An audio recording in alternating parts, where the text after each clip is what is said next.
Happy Friday, everyone. Today we have a few things that we want to do. We have our three things again. Today is spelling test day, so make sure you get on Spelling City and take your test. You're going to do this list 5.4, but remember, don't look at your list when you take the test. No cheating. Just try your very best on those words. Also, we would like for you to read a story in your treasures book. And the name of the story is Whistle for Willie. Now, this is a very popular story, so it's possible you've read this before. Maybe you have this book at home. But I would like for you to read it again because it's such a good story. So let's look at our table of contents. And I see the picture for Whistle for Willie. And you're going to look for the book on page 90. So go to page 90 and read that story, Whistle for Willie, and it's by Ezra Jack Keats, and he's written a lot of good books, so maybe you'd want to find more books that have been written by him that you could read, and also this is possibly an AR test. I'm pretty sure it is, so you might want to look it up and you could take an AR test on it even. Which reminds me, there is a Friday book in your packet of stuff for today. So make sure you read your book, and then you can take the AR test on that either today or on Monday, but make sure you read that and take a test. So you could take two tests, either one on Whistle for Willie or your Friday book. Today in math, we are going to talk about fractions. We're going to start talking about fractions, actually. And what we're going to do today is talk about halves. So you can do this at home if you have Play-Doh at home. You can do this along with me, or you can just watch. But I have this ball of Play-Doh, and if you were here at school, you would each get your own little container of Play-Doh to do this with me. I love doing fractions. These are so fun, and we get to do Play-Doh with it. Now, if you have your Play-Doh, kind of ball it up. Make a nice ball like that. Then you're going to put it on the table or on a tray, and I want you to smoosh it down, kind of like a pancake. So see if you can do that. Smoosh it down like a pancake or a cookie, so it looks just like that. And what I'm going to have you do is I'm going to have you cut it right down the middle, like that. When you cut it right down the middle, we say that you cut that in half. Now, both pieces, when you cut something in half, should be equal on both sides. So if I were to cut my pancake like this,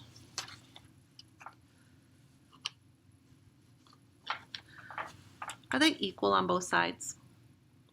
They're not. If I were to share this with someone, I definitely would want the bigger piece.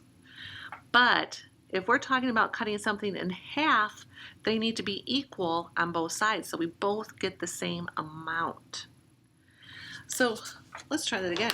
When we cut these in half, does it always have to be straight up and down when we cut something in half? It does not.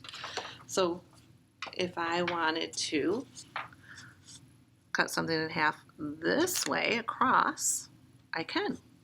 And I'd have two equal parts.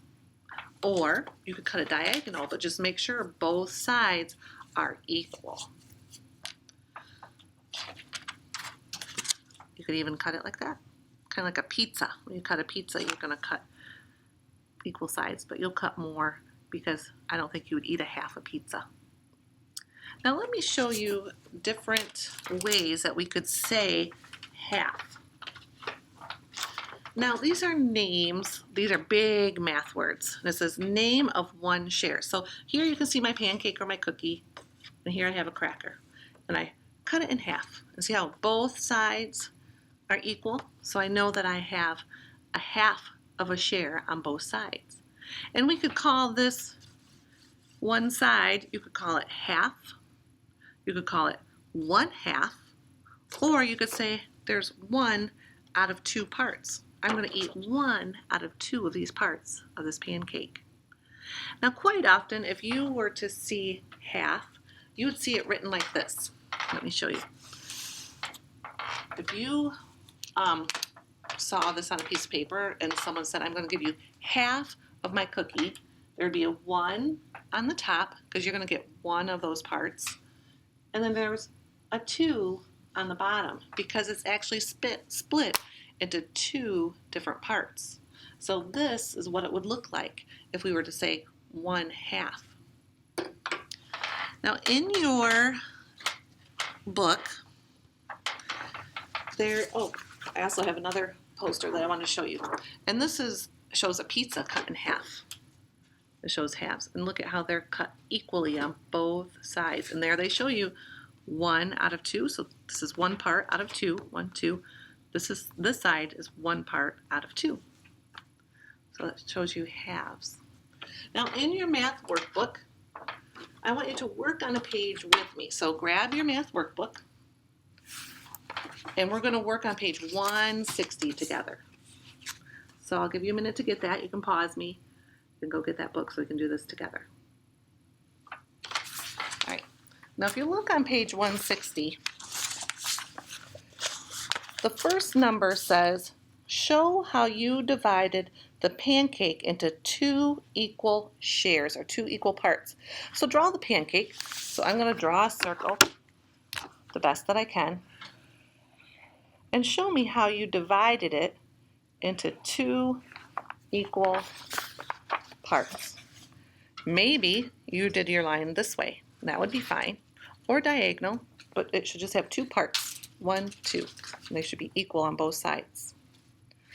Number 2 says, show how to share a cracker between 2 people. So a cracker would be a square or a rectangle. So first, draw a square or a rectangle. How would you share your cracker with a friend, with 2 people? This is how I would share my cracker, like that. I would want to make sure that we both had an equal share of the cracker. So we have 2 equal shares. I have 1 part, they would have the other part. Number 3 says to show another way to share a cracker between 2 people. So take your book, draw your cracker again, and show it differently. So if you drew a line up and down, this time maybe draw it across, or you could draw it diagonal. It might be kind of hard to break a cracker like that, but that would be another way to show halves, 2 equal parts. And number 4 says write a name for one of the equal parts of the cracker or the pancake. Now that brings us back to the paper that I showed you before. So a name for that could be half, or you could write 1/2, 1 out of 2 parts, or you could draw it just like that. 1 out of 2 halves, just like that. So good job on learning about fractions for the first time and halves.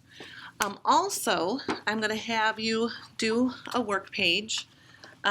We're going to skip page 161 for now, and if you want to go back and do it later, you can, but we're going to do page 162. And this is the page that I want you to fill out, and then you'll send us a picture of it. And let me just read the directions so you know what we're expecting. So number 1, it says, do squares have curved sides or straight sides? So you have to write the word. You either have to write curved or straight on this line. And then it says, write something else you know about squares. What else do you know about all squares? It has to have a defining attribute. What do all squares have? Number 2 says, divide this rectangle into halves. Shade one half of the rectangle. So you're going to divide it in half, and one of the halves, just color it in with a pencil or with a crayon or with a marker. Just shade in 1/2. Then number 2, you're going to work on subtraction here. And when they show you the blank and then equals 10 take away 5, remember, just think about it in reverse. 10 take away 5 equals what? And look, they did not fill in the unit box, so you get to fill that in. What are we subtracting? Are we subtracting pennies? Are we subtracting candy, flowers? Write the word right in there in the unit box. Number 4 says to use your number grid and add. So you're going to add up all these numbers, and again, an empty unit box. So make sure you fill it in with whatever you want. What are we adding? Maybe we're adding days, or we're adding puppies. Whatever you want to add, you can write in that box. Here we have subtraction again. Now, when we do subtraction this way, remember that this line right here is kind of like the equal sign. So it's 11 take away 5 equals what? So they're just doing it up and down instead of across like this. So 9 take away 3 equals what? And write it in the box. And then you get to do one of the Find My Rule problems. It says find the missing numbers. So there's a missing number here and a missing number here. But before you can fill in the missing numbers, you should probably figure out what's my rule. So figure out 9, and then there's 12. So did we add or did we subtract? If you put 9 in and 12 comes out, remember, if the bigger number comes out, that means we added it. So we know it's going to be addition, but how many did we add? Look here and double check your answer. 5 plus what equals 8? So write the rule and then figure out those blanks right there. So that is what we want you to do in math.